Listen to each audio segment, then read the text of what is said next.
Ama kipengele chetu cha pili ni kuhusiana na watoto katika misukosuko ya mawazo. Wengine maskini Mwenyezi Mungu ametupa mtihani kupitia watoto wetu. Watoto ni watundu, watoto hawatusikii, watoto hawataki swala, watoto kiwaambia kuswali hawasikii, na wengine hawataki kufunga ama wanadanganya. Wanatoka nyumbani wakiwa wamefunga, wakifika shuleni wanakula.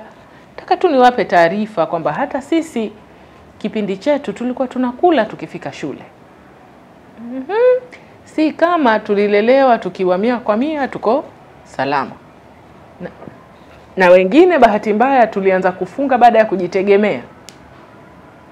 Na kama ambavyo tumeambiwa tuache watoto wawe watoto, ni kwamba katika kipindi hiki tuzingatie kwamba inabidi tuwastahimilie watoto.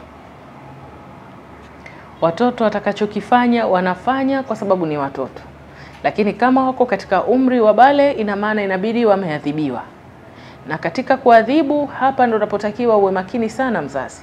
Kwa sababu endapo utamwadhibu katika njia ambayo utamuumiza, utamweka mbali yeye na dini yake. Na endapo utamwadhibu katika njia ambayo utakuwa umemfundisha, utamweka karibu na dini yake. Na hii itakusaidia wewe wakati unazungumza au akiondoka katika mikono yako atafunga ama kuswali kwa sababu ni majukumu, wala si kwa sababu mzee atamchapa. Lakini kuna watu wengine wanasema kwamba mimi sijapata mtoto. Ramadhani wakati nimeitwa katika hii banquet na Mwenyezi Mungu, nitumie wakati huu kumomba Mwenyezi Mungu anipe mtoto. Lakini Mwenyezi Mungu mimi nataka anipe mtoto mwema. Je, wewe mwenyewe ni mwema? Wewe umekithirisha kumomba msamaha Mwenyezi Mungu katika kipindi hiki? Na je, katika kipindi hichi pia labda wataka kuombea watoto wako hao watoto wema? Je, na wewe umetengeneza haiba yako mbele ya watoto wako, unaonekana kama mwema? Kwa mke wako wewe ni mwema, kwa mme wako wewe ni mwema? Kwa sababu vyovyote utakavyo hakikisha kwamba ndivyo wewe ulivyo. Ukiwa unaomba mema na starehe, na wewe uwe mwema hivyo hivyo. Lakini Mwenyezi Mungu anatuhusia kutoka hadithi ambayo yeye ni sahihi ya Bukhari, hadithi namba 5569, anasema kwamba alipokea kutoka kwa mtume wetu Muhammad sallallahu alaihi wasallam, anasema ikiwa mtu atamlea binti yake na huyu binti akamlea kwa wema na dini, na bahati nzuri akamfanikiwa kumwozesha huyu binti, basi ikifika siku ya kiyama binti huyu atakuwa kinga ya babake dhidi ya moto. Yani kitakachomzuia babake kuingia peponi labda ni kifo tu. Hadithi namba 5569. Sasa ikiwa Mwenyezi Mungu ametabiri kwamba sisi tunaweza kuingia peponi kupitia watoto wetu, lakini pia alivyotangaza mtume Mwenyezi Mungu mtukufu kwamba miongoni mwa wanawake wa peponi ni Bibi Fatima binti wa mtume, stahiki zote na raha zote zimetokana na malezi ya wazazi wake. Yeye kutabiriwa kwamba miongoni mwa watu wanawake wa peponi ni kutokana na malezi ya wazazi wake. Na laiti kama wazazi wake wangemlea katika mazingira ambayo ndio sisi tumelelewa, tungepata wapi heshima hii sisi kama wanawake? Na nataka niwaambieni kitu kimoja, hasa wanawake. Watoto ulezi wao upo kwetu, na kuharibika kwao lawama ni juu yetu. Basi sisi tufanye yale yote tuyafanyayo, tuhangaike vile vyote tuhangaikavyo, lakini tujue kwamba katika malezi hatuwezi kumtegemea baba wa yule mtoto. Haiwezekani. Ama katika kitabu cha Biblia ambacho hichi chaitwa Injili pia, katika Zaburi ya 127 mstari wa 3, Mungu anasema watoto ni zawadi kutoka kwangu. Lakini katika surat Al-Isra, sura namba 17 aya 37, anasema wala msiwaue watoto wenu kwa hofu ya umaskini.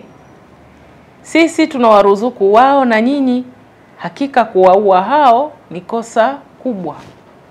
Hapa sasa tunaenda kwa wale wenye kuhofu kwamba watoto wakiwa wengi riski itakuwa vipi, ama na watoto wengi na bado na mtihani wa riski, nitafanya nini, nitatoka kivipi, ama nitawalisha nini? Hapa Mwenyezi Mungu anasema kwanza ni watoto ni zawadi katika Zaburi, lakini pia wala msiwe na shaka ya maskini kiasi kwamba mkawaua watoto wenu, kwa sababu yeye Mwenyezi Mungu anawaruzuku watoto pamoja na nyinyi, na saa zingine unapata riski kwa sababu ya wale watoto.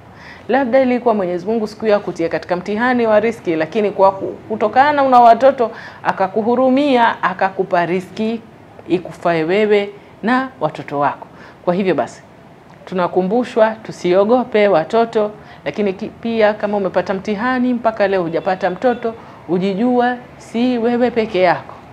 Bibi Sara naye alichelewa sana kupata mtoto, na hii haijamfanya yeye atoke mbali na rehema ya Mwenyezi Mungu, na yeye baada hata ya kuwa mzee na hata mumewe kuwa mzee walipewa mtoto.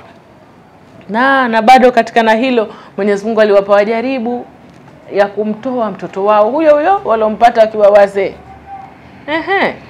Kwa hiyo basi ni kujitia mbele, kifua mbele, kumwabudu Mwenyezi Mungu na kusubiri, kwa kumaanisha kwamba hata ikiwa vipi, hata ikiwa hujapata mtoto, lakini zile siku ambazo umeishi duniani ama umealikwa katika hii tafrija, umekuja ukiwa salama, na baada ya tafrija pia utatoka ukiwa salama, yani muumini. Na nataka kuwapeni story, ni watu wengi sana ambao hawana watoto. Ni kwa sababu wengi wao hawasemi hadharani. Na Mwenyezi Mungu ameshasema yeye anafahamu kwa nini umekosa kitu fulani. Kwa hiyo hata kama tunalia na kuomba, tusipite mipaka ya kusema kwa nini mimi. Katika zote tushukuru Mwenyezi Mungu, na kama watoto kama isemavyo katika Zaburi, watoto ni zawadi, basi tuseme sisi zawadi zetu tutazipokea wakati ujao, na katika wakati huu ambao bado hatujapokea zawadi zetu, tushukuru Mungu na kukithirisha kumtaja na kuomba msamaha kwa ajili yetu na kwa ajili ya wenzetu, na kumwomba Mwenyezi Mungu kwamba tusiharibu familia zetu kwa sababu ya mtihani wa kukosekana mtoto. Wabillahi taufiki.